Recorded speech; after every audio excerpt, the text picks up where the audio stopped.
Olá pessoal do segundo ano, espero que todos estejam bem. Aqui é o professor Edemilson, língua portuguesa. Uma alegria muito grande poder estar aqui continuando com vocês o trabalho. Então vamos lá, né, gente? Espero que Deus nos guarde aqui mais uma vez e mais um mês de trabalho que nós iniciamos. Então nós estamos aqui no plano de estudo tutorado. Vocês estão no segundo ano do ensino médio e nós estamos iniciando o volume 5. Lembrando que até aqui as atividades são atividades muito próprias do que nós trabalhamos, que são as questões do Enem voltado para a leitura.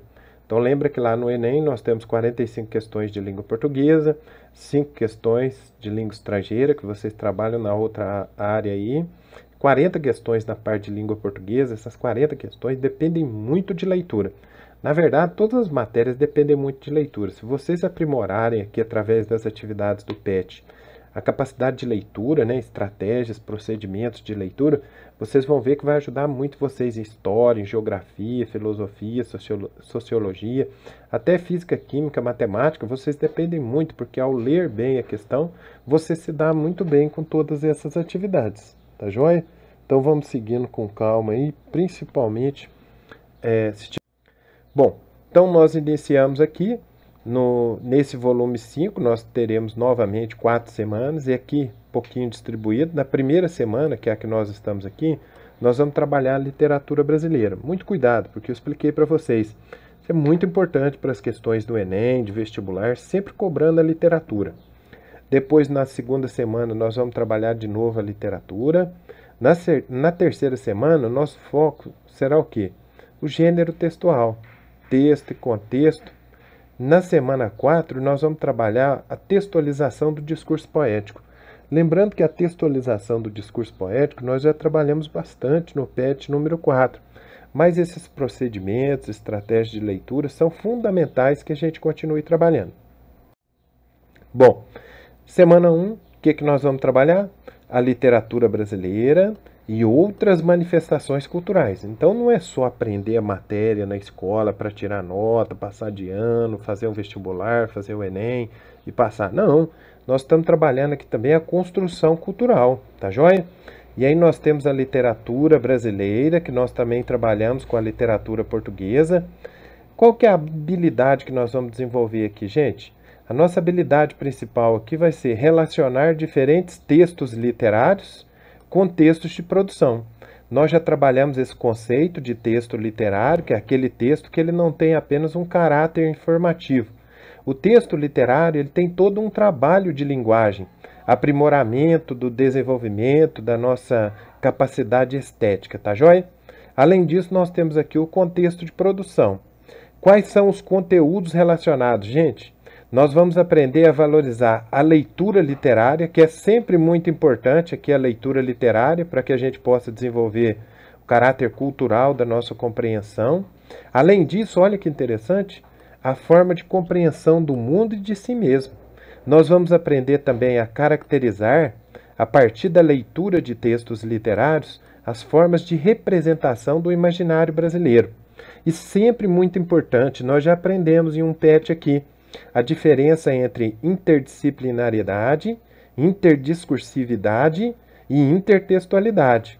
Isso também nós vamos trabalhar. Aqui o foco é a interdisciplinariedade. Nós vamos trabalhar linguagem e suas tecnologias com ciências humanas e ciências sociais, ok? Então, o nosso trabalho aqui é muito rico, muito interessante em termos de leitura, de cultura. Vamos continuando. Bom, quanto às atividades, vamos pensar um pouquinho? Chegou mais uma etapa do nosso estudo, né? Nós estamos trabalhando junto.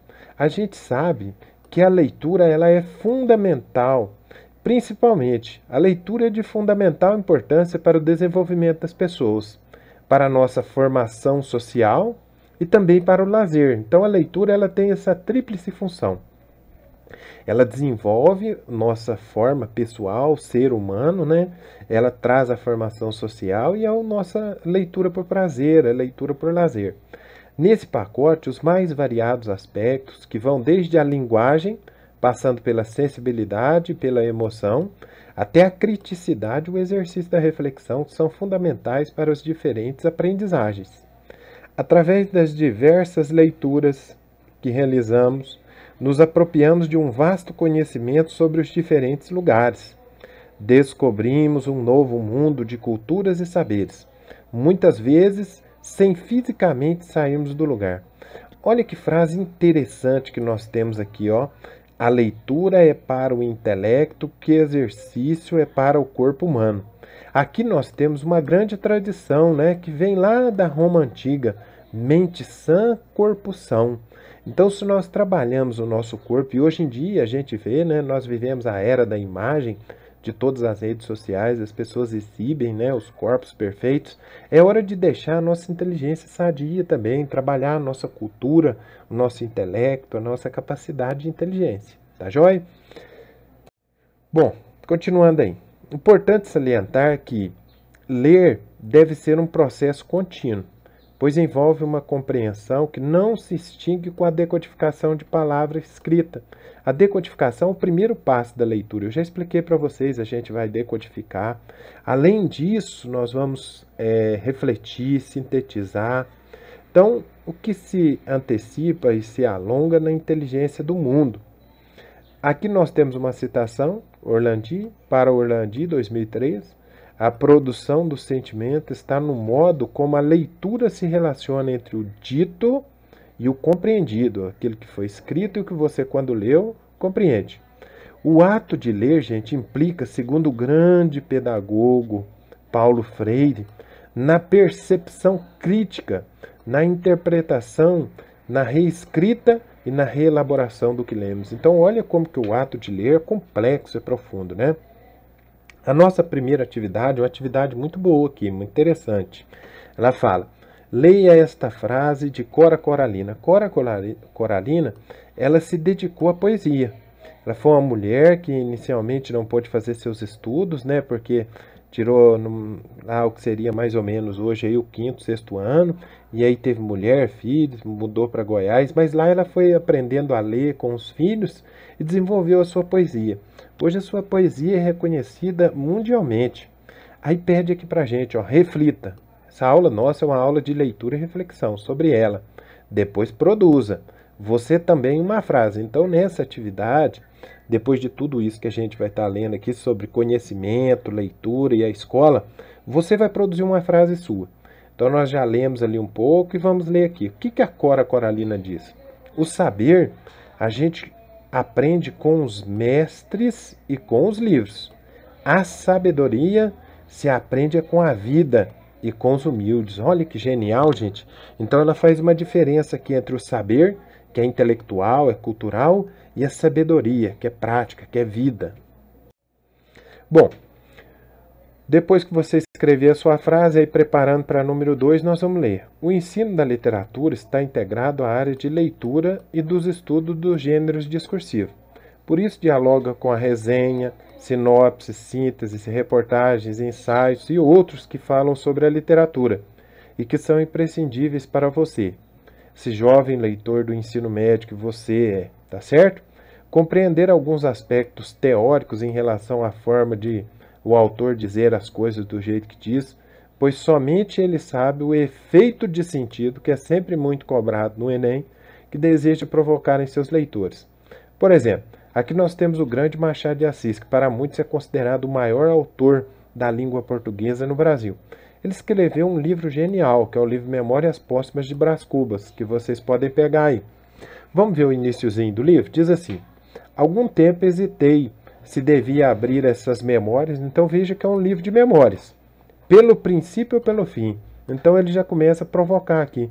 Como é que é interessante? Escrever uma memória pelo princípio, como todo mundo faz, ou pelo fim seria genial e inovador? Isto é, se poria em primeiro lugar meu nascimento ou a minha morte. Suposto o uso vulgar seja começar pelo nascimento, duas considerações me levaram a adotar diferente método. A primeira é que eu não sou propriamente um autor defunto, mas um defunto autor. Uma pessoa que morreu, mas agora está escrevendo as suas memórias, para quem acampa outro berço.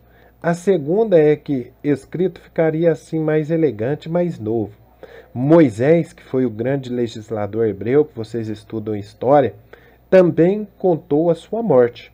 não a pôs no introito, quer dizer, no início, mas no cabo. Então aqui, ó, palavras difíceis, ó, introito, cabo. A diferença radical entre este livro e o Pentateuco.